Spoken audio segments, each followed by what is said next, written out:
Hi guys, welcome back to my channel. I hope you're doing well.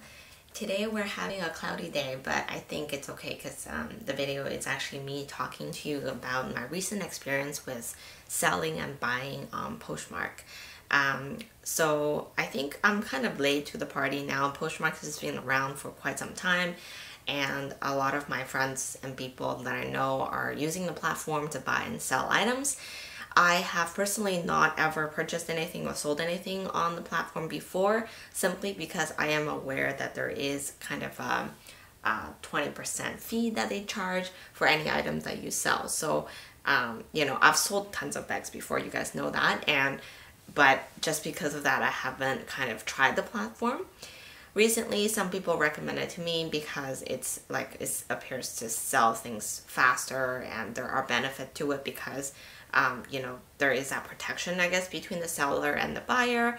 So I figured I'll try the platform. And since I've used it, I actually sold 2 of my bags. So it's also kind of a video to tell you guys the items I've sold more recently. Not sure if you guys can guess it, but both of these bags, I've had my hesitations, and I've talked about it in the past a little bit. If you follow my channel, you might be aware, or you might be able to guess what I'm talking about. I no longer have the bags because they were sold actually really quickly, so I shipped them out like right after the purchase. So one of the bags that I sold, I'll put in some pictures hopefully, is the Hermes Her Bag in the size 39. So the bag itself, I really love the bag. There's no issue with it. It's very chic. I love the classic canvas and the caramel color combination. And I actually featured it in one of my recent videos where I talked about fall bags. It is one of the bags that I've used a little bit, really not that often, maybe a couple times. Because it's a fairly large bag, so when I need to carry like a laptop or documents and things like that, I've used the bag a few times last year before the baby and all that.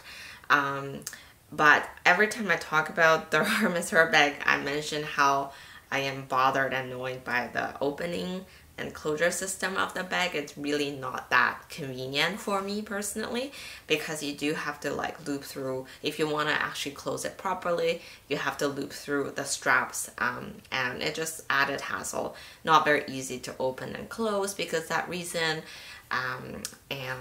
But overall, like, you know, you can check out my unboxing video and my kind of preliminary review video. But other than that one problem, I really like the bag. I even actually like the size 39 because I just like that large size bag look, and because it is a canvas, it's actually not super heavy either. So regardless, I think initially I purchased it thinking I could use it more with a baby because there's like a lot of stuff that I have to carry, but really it's not really realistic with that opening closure system. So the Her Bag is one of the bags that I sold through the platform. And then the second bag is actually my mini Jody bag. And I know you guys will probably think I'm crazy because I worked so hard to get that bag. It wasn't easy to get the color I want, and then I went through a series of debates. But at the end of the day, the Millard color, which is the one that I end up keeping, and it's, I just, you know, now being a mom of 2 kids, I really don't see myself using a mini bag in that color tone very, very often. Most of my wardrobe and everything is very, very neutral, and now my entire bag collection is kind of a boring neutral color now, unfortunately. But I really realized, you know, otherwise a lot of these will just be sitting, so I'd rather the bag goes to someone that really appreciates the bag and love the color. So I was able to find a buyer who really adore the bag. So those are the 2, but I've sold them separately on Poshmark. So I'll tell you how they're being sold. So I listed the Hermes Her Bag, and then it was sold like within a day.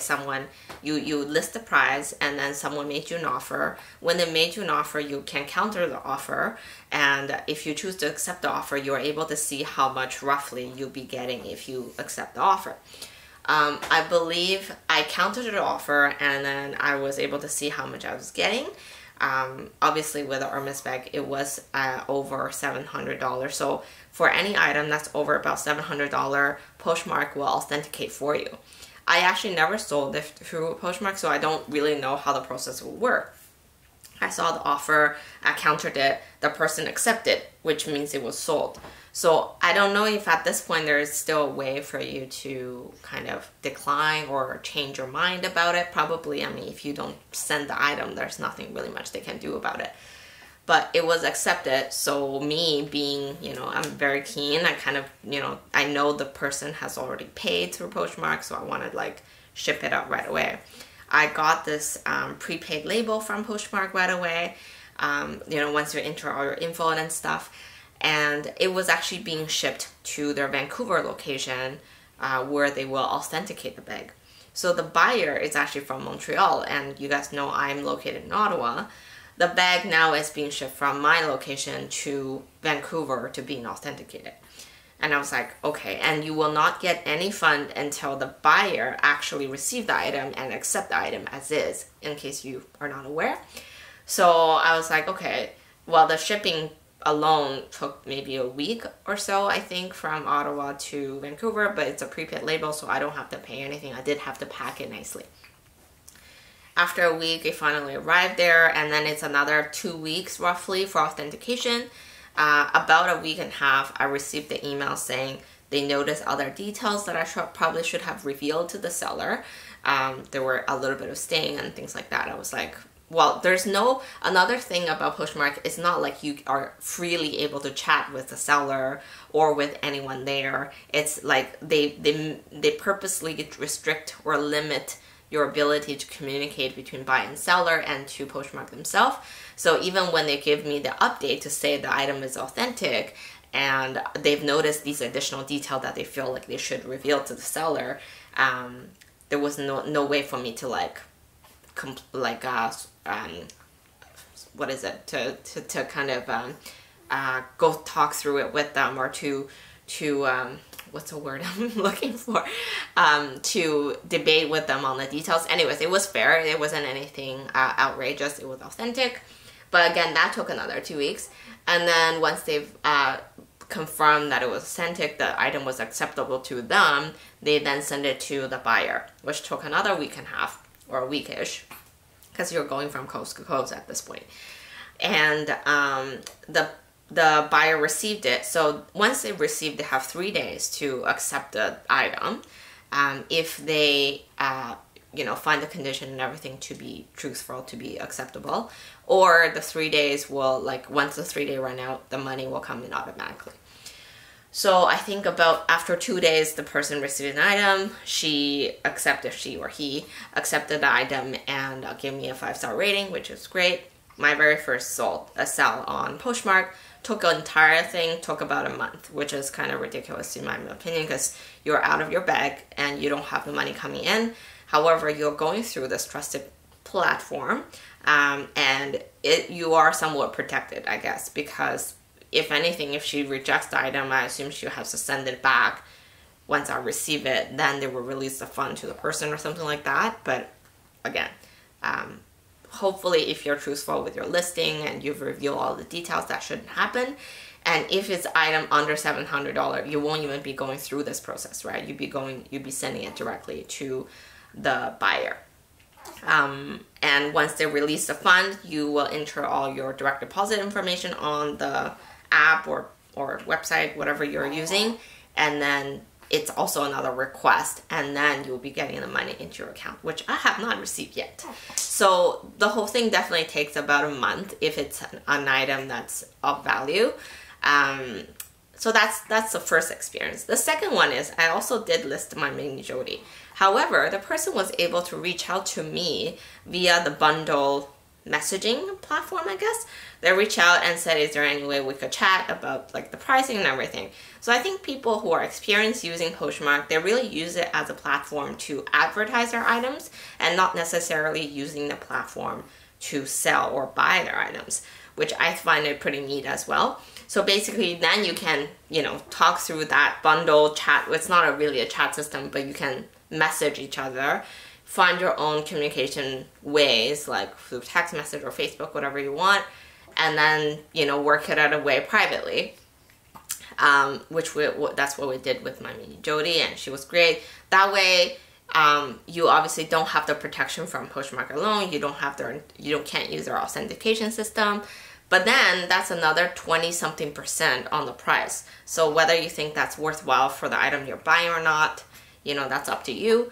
But basically, that's what happened. We start chatting separately outside of the website, and then I was able to come to an agreement with this person. It was great. We had video chat. I think, again, I've talked about buying and selling secondhand often on my channel. I think the one thing is really important is really to make sure you have the person's name, address, and phone number. It's a good thing to have a video chat to see the real person. Usually a scammer or a liar wouldn't be revealing their face and their address and their phone with you, and do a lot of chatting in advance before selling or before sending your bag or sending them money. Because, you know, if you like, you should be, after some time, you should be able to sense whether the person is sincere. Are they prompt with their responses?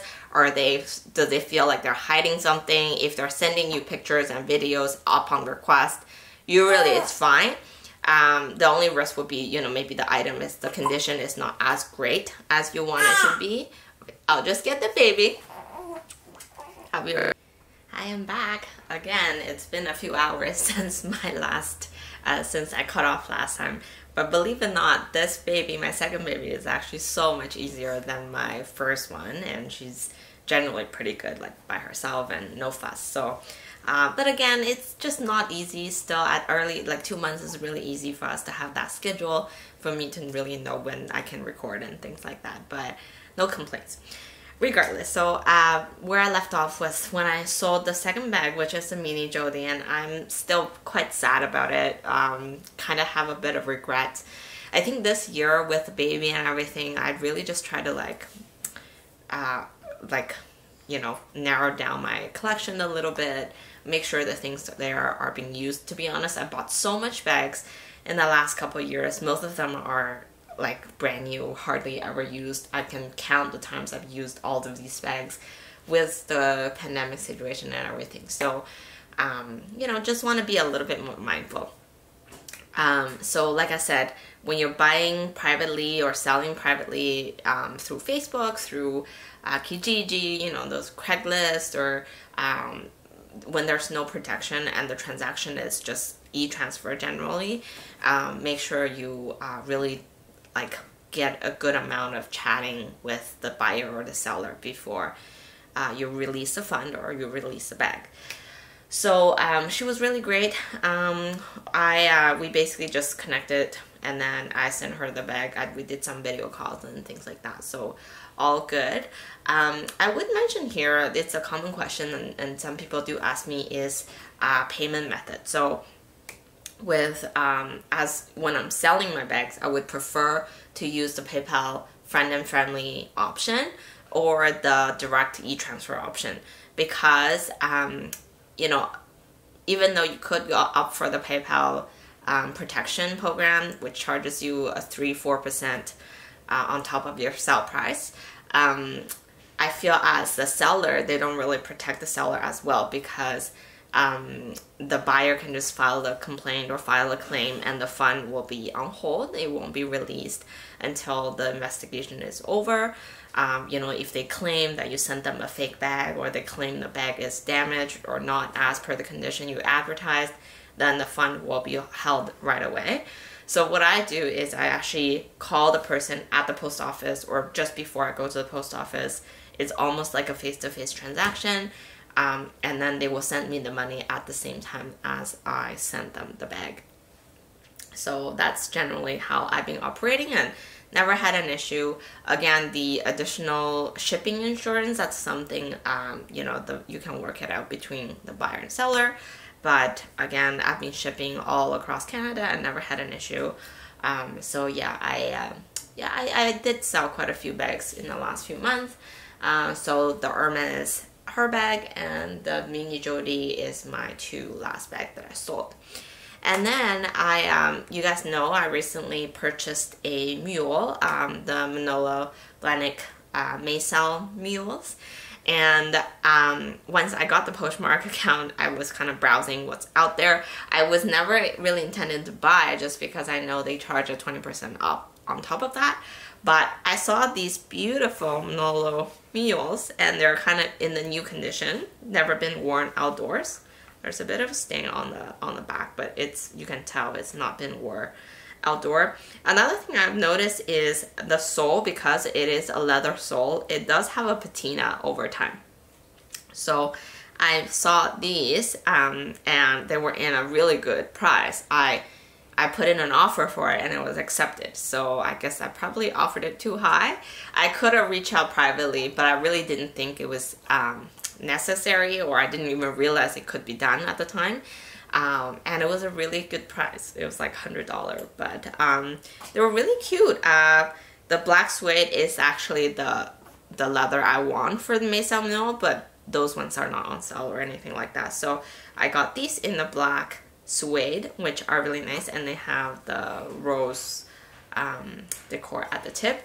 The heel is actually slightly higher than the Mesa Mule, so I can do a separate video about that later on once I have a chance to wear the Mesa a bit more.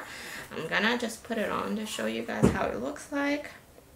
I think mules or slides are kind of an easy way to dress up because, you know, just easy to put on in general.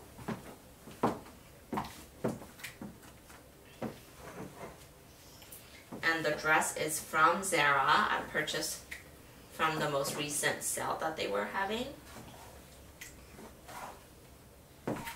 I really like the pointy toe, and I feel like even though it's a slide, it can still be very formal. I mean, it is really formal, but because it's a mule, I think you can also dress it down. I think it would be fine with jeans and like black cardigan or something like that. But anyways, I thought these were really good buys. So again, just to generally talk about the purchase experience, like I said, I saw these. There isn't really a lot of information on Poshmark about the seller itself unless they choose to post it, but you can take a look at how many transactions they've had, how many sales they've had, and you know, their general reviews. I will say, like I mentioned earlier, only items over $700 would be authenticated. So if you're buying a bag for $500, you are not guaranteed that it will be authentic. So with these shoes, I am taking a risk that it will be an authentic Milano Blended shoes. But based on her reviews, I wasn't too concerned, and I did look really closely at the pictures. I mean, again, with shoes in general, there is, unless it's like Louis Vuitton or Gucci, there is a little bit less counterfeiting happening, or Chanel, obviously, Dior, those kind of brand. With Manolo, there are obviously counterfeit, especially their iconic ones, but the counterfeits are really poorly done generally. There's usually less chance of high quality counterfeit for shoes. But with Manolos, the one thing that I've mentioned, or that I've also did my research on, is there is a little bit of white stitching in between the black stitching on the words, and the labels does change over time. So this one still has the registered circle at the end of the brand, whereas the newer ones don't have that. The font is also different. The sole, how the engravings on the sole is also different. Where they're placing the mating mark is also slightly different. So those are some of the things that I did really do my research before I made the purchase. But I think it's, you know, no-brainer. It's a really good deal, and I think I will be wearing them quite a bit. So overall, I would say I do recommend to use the platform, but I think I would mostly use it as a way to advertise my items versus actually selling, making transactions through it. Because of the 20% top up, I do think that's quite a big chunk. And I've noticed quite a few sellers, that's kind of how they use it. So, but it does give you that guarantee, or, you know, peace of mind that it would likely be authentic. I've also read reviews that their authentication is not so great. They've falsely authenticated some items as well. But, you know, my bag was authentic, which was good to know too, because I bought a vintage. And the buyer accepted, and I'm just waiting for the funds to be to be sent it in. But B, you know, it does take a whole month for you from the time that it's sold versus time to the time that you actually get paid. I think that's it for today. I'm hoping that I will still be able to keep up with my one video a week. And thanks again for watching and clicking on this video, and I'll talk to you guys soon. Bye!